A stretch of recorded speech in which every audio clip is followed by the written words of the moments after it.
ঠিকই বলছি, এইভাবে আমার ভালোবাসা হারিয়েছি। আমি চাই না তোর ভালোবাসাটা এইভাবে হারিয়ে যাক। তোমাদের ভালোবাসা মানে? আমি তোমার পিসিকে ভালোবাসতাম, ঠিক তোমার বাবার জন্য ঠিক একই ভাবে আমাদের ভালোবাসাও হারিয়ে যায়। তোমার বাবা আমাকে জেলে পর্যন্ত ভরে দেয়। তোমরা কি বলছো পিসি? আমি তো কিছুই বুঝতে পারছি না। বুঝিয়ে বললে বিশ্বাসের পৃথিবীটা কেঁপে উঠবে। হয়তো সত্যিটা শুনলেই মাথার উপর আকাশটা ভেঙে পড়বে, মাটিতে লুটে পড়বি তুই। তবুও বলো পিসি, কি হচ্ছে আমায় বলো। তোর মাকে খুন করেছিল তোর বাবা। না না, আমি বিশ্বাস করি না। বিশ্বাস না করলেও এটাই সত্যি। শুধু এখানে শেষ নয় মা, তোমার বাবার কীর্তিকলাপ শুনলে তুমিও মূর্ছে পড়বে। আমরা দুই ব্যক্তি দেখে ফেলার জন্য তোমার বাবা ক্ষমতার মোহে আমার নামে মিথ্যে বদনাম দিয়ে আমাকে জেলে ঢুকিয়ে দেয়। আমার বাবা আছে, আর ঠিক তোরই মতো আমি ওই চৈতন্যকে ঘৃণা করি। সেই কারণে হারিয়ে গেল আমাদের ভালোবাসা। তোর বাবা আমাকে জোর করে অন্যের সাথে বিয়ে দিয়ে দিল। কেন বাবা, কেন এ কাজ করলে তুমি?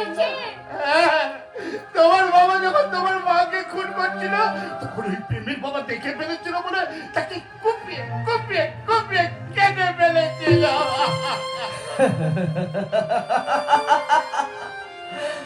মারো মারো প্রীতি, মারো। আমার বাবাকে তোমার বাবা খুন করেছে, আমি ছেলে হয়েছে কাজ করতে পারিনি, তুমি আজকে কাজ করছো। মারো মারো প্রীতি, মারো, নাহলে আমার ভেতরের যন্ত্রণাটা যে মরে যাবে। কিন্তু আমার বাবা আমার মাকে খুন করেছিল কেন? সে কথা আমরা কেউ জানি না মা, তবে তবে প্রেমের বাবা জানতো। চুপ করে, চুপ করে দাঁড়িয়ে আছো। মারো আমাকে, মারো। হ্যাঁ, নিশ্চয়ই মারবো। তোমার বাবা আমার মাকে খুন করলো, আইন কোনোদিনও তুমি নিজের হাতে তুলে নিতে পারো না। আমার মনে হয় প্রেম এই কাজ করতে পারে না। যে ছেলেটা অন্যের জন্য আগুনে ঝাঁপ দিতে পারে। আমারও বিশ্বাস, তাই বলছি মা, তোমাদের ভালোবাসাকে আমাদের মতো মিথ্যে হারি খাতে বলে দিও না।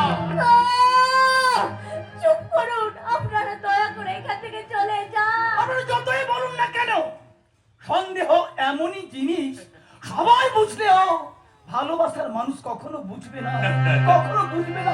চলুন, বাইরে চলুন। হ্যাঁ, চলুন চলুন মা। কি হলো প্রীতি, দুর্বল হয়ে পড়লে কেন? তোমার বাবার খুনের প্রতিশোধ তুমি নেবে না? মারো না আমাকে, মারো না, মেরে মেরে শেষ করে দাও না, মারো মারো। সত্যি মিথ্যার ধাঁধায় আজ আমি হারিয়ে গেছি প্রেম। আমার নিজের চোখে আমার বাবাকে চিনতে পারলো না, কিন্তু সেদিন ওই পড়ে থাকা আমার বাবার লাশ, এও কি আমার চোখ মিথ্যে দেখলো? হ্যাঁ, মিথ্যে। তার প্রমাণ এই মোবাইলে রেকর্ড। নিন শুনুন, আপনি বাকি কথা আপনাকে আমি পরে জানাবো, কিন্তু চোখের সামনে এমন নির্মম অত্যাচার সহ্য করতে পারলাম না বলে এইটুকু আপনাকে আমি দিয়ে দিলাম। পারলে শুনবেন, আমি এখন আসি।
আমি কি করলাম?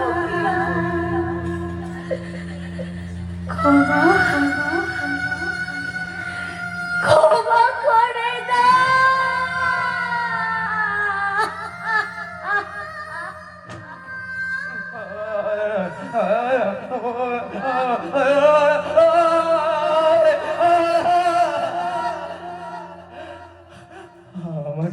থেকে যে রক্ত ঝরছে তাতে আমার কোনো কষ্ট হচ্ছে না, কিন্তু কষ্ট হচ্ছে কেন জানো, তোমার চোখের জল যে আমি সইতে পারি না, কেননা আমি যে তোমাকে ভালোবাসি।